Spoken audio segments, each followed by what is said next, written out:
comes a day in every YouTuber's life when they make a video with wet hair. Today is my day. Today I want to talk about how and why we rate books.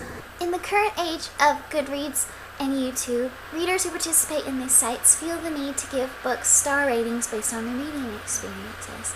But what I'm curious about is how and why we rate books the way that we do. What determines the value of a star? And what do those stars truly represent to the individual reader? As I've kind of already stated, I know that this is an issue that is unique to each individual reader, but it's something that fascinates me, so I'm hoping to get a discussion started.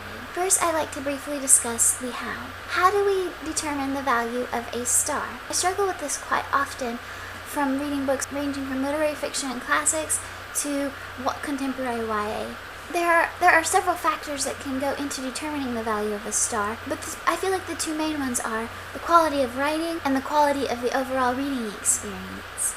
I'm sure for most people it is a nice balance of the two, but I struggle especially when reading two very different kinds of books, like literary fiction and classics to YA. With classics, I can definitely recognize and appreciate the high level of skill in the writing and the plot and the characters. But that doesn't necessarily mean that I have a great time reading the book.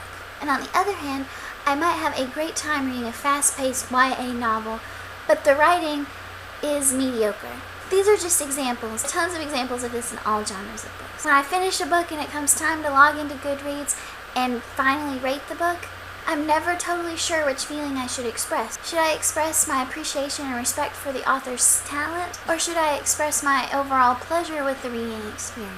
Not every book brings this challenge to me, but when I am faced with this challenge, I usually just rate it whichever of the feelings is higher, and I feel like that can lead to some dishonest reviews, especially since I usually don't write written reviews. Now I'd like to briefly discuss the reasons why we rate books. The obvious is that we are given the opportunity and the chance to do so on Goodreads. But what are some of the other reasons? I know that the reason that I rate books is because I have a terrible memory, and within a year or even 6 months later, I might forget my initial feelings for the book.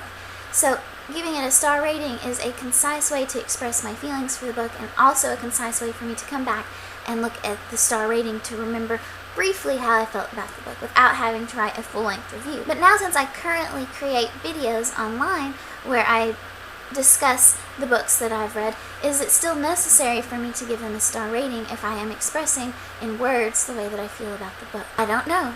I will probably always give star ratings, especially as long as I'm on social media sites like Goodreads, but I don't know that if it's necessary. And this is where you guys come in. I'm really interested to hear why and how you decide to rate your books, if you rate them at all. A few months ago, I noticed that Martha from I Love Reading 65 took all of the star ratings off of her books, and I saw that she said, because the star represents something different for everyone. And I think that's very true. Her 2-star might mean something different than my 2-star. So I'm just really curious for your input. I'd love to hear in the comments below how you decide to rate books, if you rate books at all, if you're a member of Goodreads or a member of BookTube community. Or I would really love to see video responses on this topic. I hope that this discussion video was coherent and that you got something out of it, and I would love to hear feedback from you in the comments below. Thank you guys for watching, and have a great day. Bye.